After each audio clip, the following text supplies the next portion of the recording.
This is number 5. This is 1998's Rushmore, and this is the first Wes Anderson movie I ever saw, and I think it's pretty much his best. I love Tenenbaums, I love Life Aquatic. I thought Darjeeling Limited was shit and sucked. I've never seen Bottle Rocket, which I guess makes me uncool. But anyway, Rushmore is great. It's got Jason Schwartzman, who also used to play drums for Phantom Planet. And he's a prep school kid, but he doesn't really make that good a grade, so he gets kicked out. And a hilarious battle over a teacher with Bill Murray ensues. Really funny. Hell, it won a bunch of awards, I think. Independent Spirit Award. And yeah, you gotta see it. I would say this is Schwartzman's best role. I think he was like 18 or something when he did Rushmore. Moving on to number 5. Wait, no. I don't know. 4, 3. Okay.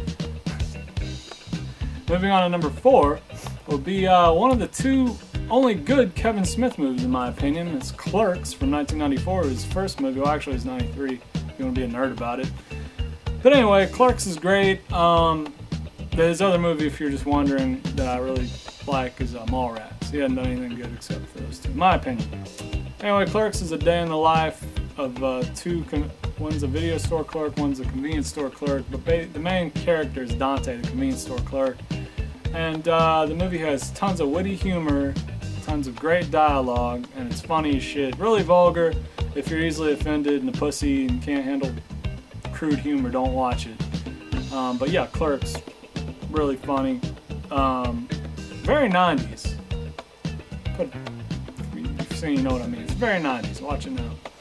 But yeah, Clerks and Mallrats, recommend them. Kevin Smith.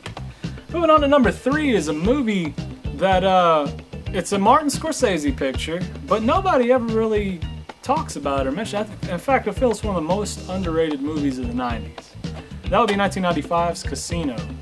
Now, I like Goodfellas. Don't own it. It's great, but I really feel Casino is better. It's a Vegas epic, gangster epic, if you don't know. De Niro, Pesci are great in it. Sharon Stone's highly believable. Hell, I think she won an Oscar for Best Actress. But, yeah, it's set in the 70s and early 80s. And Sam Rothstein, which is De Niro's character, the mob gives him a casino, the Tangiers to run. And it's a pretty long movie. It's about 3 hours. But the great thing about this movie is there's so many different, a lot of Scorsese movies, if you haven't noticed, there's a lot of explaining going on, especially with his gangster movies. A lot of just explaining how shit works, how shit goes on. I eat that up big time. I like documentaries, so I think that's great as well. But yeah, I really like that a lot, and the story is really great. Great soundtrack, as always, with Scorsese. Casino. Check it out if you have not seen it. It's great. Moving on to number 2 is a movie from 1993 that is, it's basically a day in the life of teenagers in 1976, last day of school. You probably already know what I'm talking about. That would be Dazed and Confused. I own the Criterion Collection edition, which is supposed to be super swanky, everything you could ever want.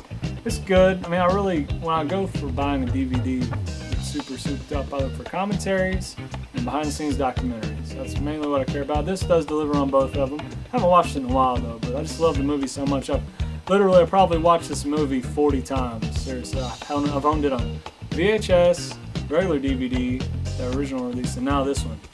Dazed and Confused, it never gets old, in my opinion. A lot of breakout actors in this movie. Matthew McConaughey's first role, Ben Affleck, Jason or Jeremy Lee, London or whatever the hell, also in Mallrats. Hell, a lot of people in Mallrats are in this too. But yeah, this is a great movie. Also one of Quentin Tarantino's favorite movie. I think it's his number 2 favorite movie. And his number 1 is The Good, Bad, and the Ugly.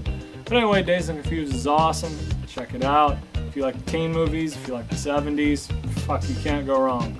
Really well written and directed too. A lot of funny parts. And I wasn't around for the 70s, but damn, it makes me wish I was. I kind of would be that way anyway. But Dazed and Confused. It's awesome. Check it out. Number 1. Whatever could it be? Well, if you know me, you probably know that I love this movie. And I've got a lot of fond memories of watching it, and just it's great. But I really want to see the movie. You know, I know how I've sat around before with my friend Rob and deciphered how the movie would go if it were in order. But anyway, you can do that yourself too. It's pretty easy if you really think about it. But of course, it's got to be 1994, Quentin Tarantino's Pulp Fiction, his breakout movie. Now, I don't really like Reservoir Dogs that much. It's alright. I love True Romance, but this would have to be Quentin Tarantino's breakout movie.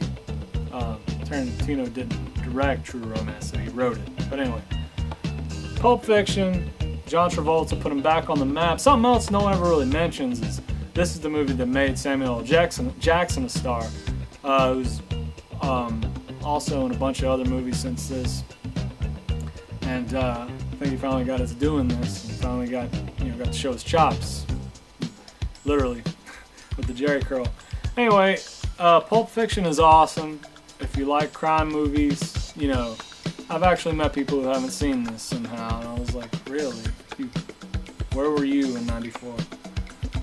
Anyway, I have fond memories of in '95. I was at a day camp, like down outside Columbia, South Carolina, and we would go to the dollar movies every Wednesday, and everybody would always go see some stupid shit like Apollo 13 or something, whatever it was, the movie they were playing at the time. And they had Pulp Fiction running for like months, and I would always sneak out and go watch Pulp Fiction. It was awesome. I remember a lot of the theater employees were always in there too.